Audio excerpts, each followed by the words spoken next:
dan biaya overhead pabrik. Biaya dalam proses barang dalam proses ini untuk mencatat biaya-biaya langsungnya. Dan overhead pabrik kendali atau overhead pabrik yang sesungguhnya yang kendali itu dibebankan sesungguhnya. Biaya overhead pabrik sesungguhnya departemen produksi pada persediaan bahan. Nah, untuk barang dalam proses nomor 212 itu sebesar 5 juta. Bisa dilihat di itemnya. Di situ ada 5 lembar kayu mahoni, 10 galon filamen, 1 kaleng lem, dan 1 kotak kat. Kenapa yang dimasukkan ke barang dalam proses untuk pekerjaan nomor 2 hanya 5 juta? Karena kayu mahoni saja yang ini belum ada di PPT. Saya sekilas info 5 yang nggak perlu tulis secara mendetail karena ini di awal-awal sudah ada pembahasan sedikit.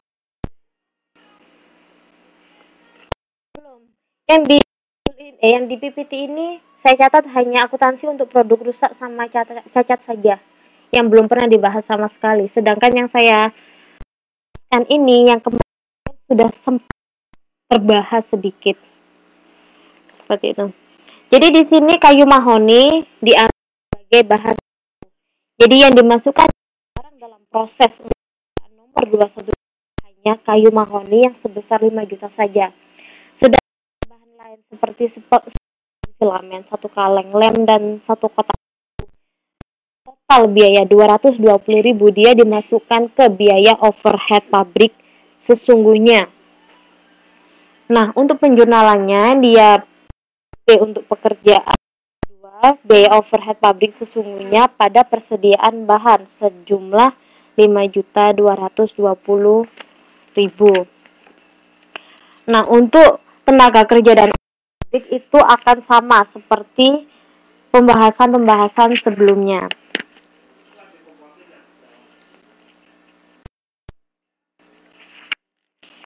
Itu kemudian kita langsung ke ada yang ditanya. Kenapa saya lewati? Karena ketika saya baca, oh iya ini kemarin sudah terjelaskan di depan konsepnya. Hanya saja ini diterapkan pada perusahaan yang berdasarkan pemesanan. Jadi untuk baik BDP, BOP-nya, dia nanti akan dibeda-bedakan berdasarkan pekerjaan nomor berapa atau nomor berapa. Hanya itu intinya. Alhamdulillah. Nah, untuk yang selanjutnya akuntansi pada produk rusak dan cacat. Jadi di sini ada beberapa macam produk selain produk jadi dan produk setengah jadi atau proses, yaitu ada yang namanya produk rusak, produk cacat, sisa dan bahan sisa buangan. Nah, yang kita bahas di sini itu produk cacat ataupun bahan sisa, melainkan bagaimana perlakuan akuntansinya.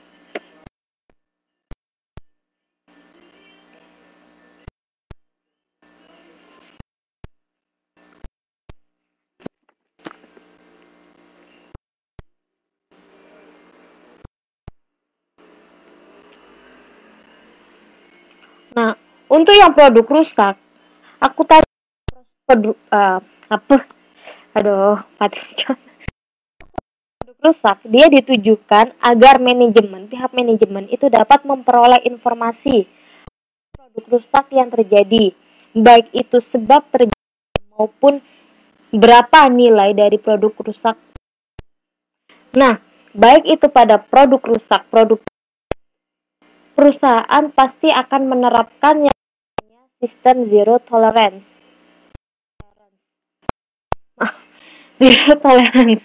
Jadi toleransi 0 pada produk rusak atau cacat, yang artinya sebenarnya kita nggak menginginkan ada rusak maupun produk cacat, tapi kita sudah malam suaranya sendat-sendat. Aduh, suara saya masih kok. mungkin ya. Maaf ya. Sekarang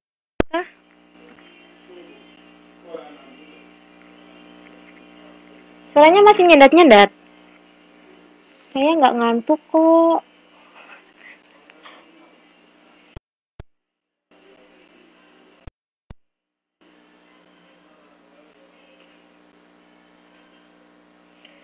Eh, besok, oke makasih. Besok bukan kelas saya mungkin ya. Saya nggak pernah menjadwalkan kelas hari ini, nggak bisa kalau hari Minggu.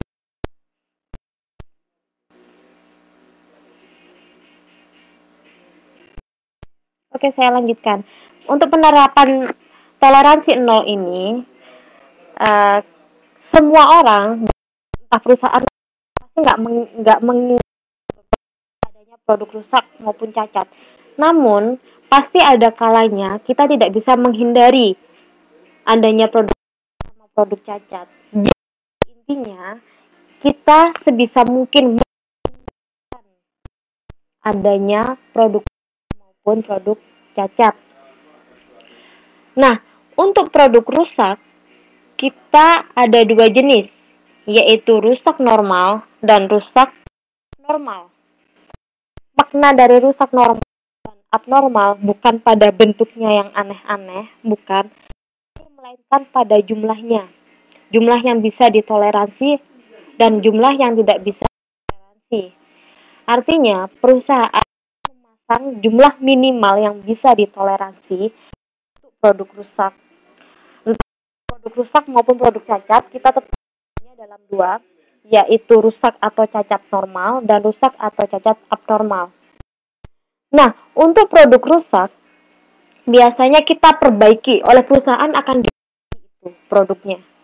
Bukan diperbaiki sih, diproduksi kembali, meskipun nanti hasilnya nggak akan jadi seperti produk jadi 100% sesuai dengan yang direncanakan, tapi setidaknya ketika produk rusak itu diproduksi kembali, dia akan bisa dijual atau dimanfaatkan. Nah, produksi produk rusak ini dia akan dibebankan pada BOP sesungguhnya tetap, dan dari BOP selanjutnya akan dialokasikan pada seluruh pekerjaan ataupun pekerjaan tertentu. Jadi kita bisa mengalokasikan biaya-biaya yang kita gunakan untuk memproses lagi itu si produk rusak ke seluruh pekerjaan atau pada pekerjaan tertentu. Nah, bagaimana perlakuan akuntansinya? Semangat ya untuk besok. Semangat, semangat. Nah, untuk jurnal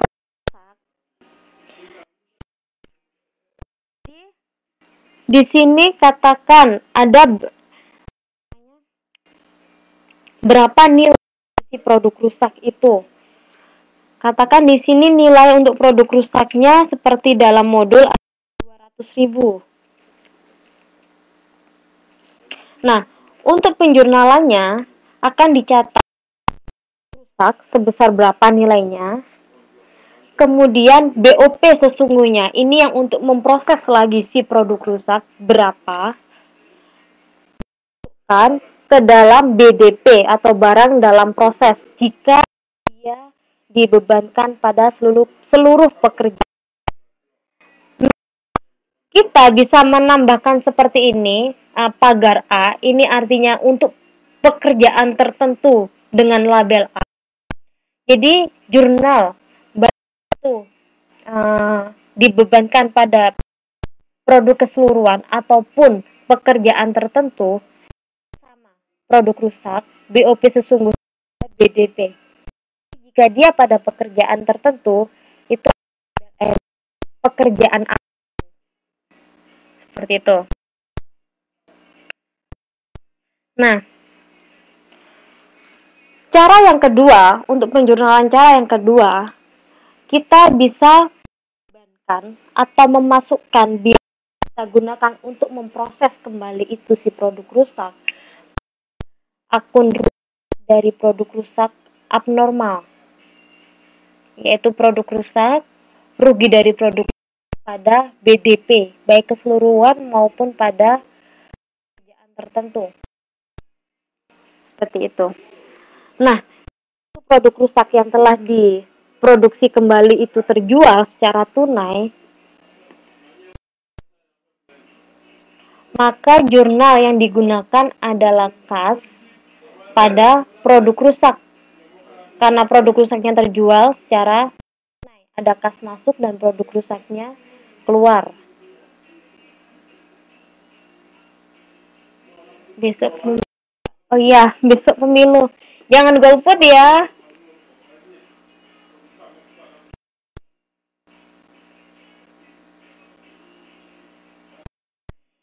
Yang rumahnya di main ke tempat saya nggak apa-apa. Kalau mau ditanyakan dan mau ketemu langsung, bisa main. Karena memang untuk akuntansi yang banyak perhitungan ini memang lebih enak kalau ketemu langsung dan langsung dijelaskan, ada oret-oretan. Kalau lewat online kayak gini saya juga nggak enak, nggak bebas.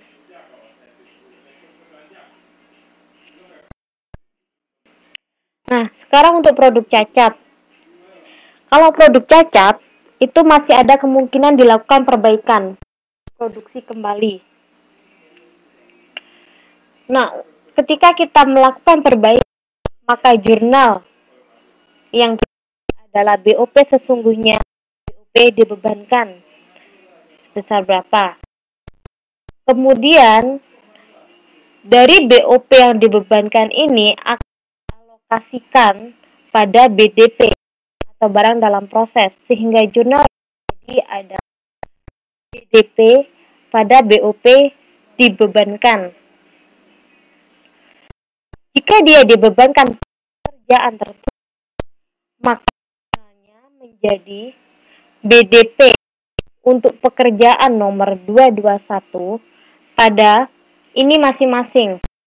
Persediaan bahannya berapa, hutang berapa, ini untuk biaya tenaganya berapa, dan BOP dibebankannya berapa.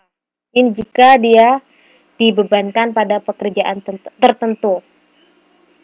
Atau jika pada produk abnormal, dia akan dibebankan pada akun rugi dari produk cacat abnormal.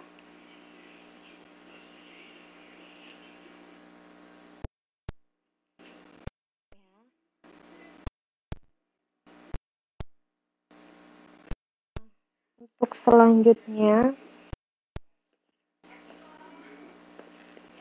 itu bahan dan bahan sisa buangan.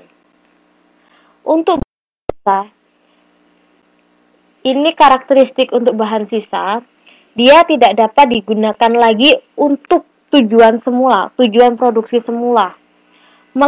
Dia mungkin masih akan digunakan lagi untuk tujuan lain. Jika kita jual, kita bahan dan kita jual. Nah, kita jual itu sudah tujuannya, dan kemungkinan yang bahan sisa kita akan menggunakannya untuk tujuan yang lain.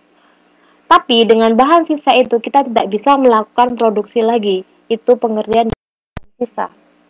Jadi jumlah dari bahan sisa ini mengurangi saldo akun BOP sesungguhnya. Karena apa?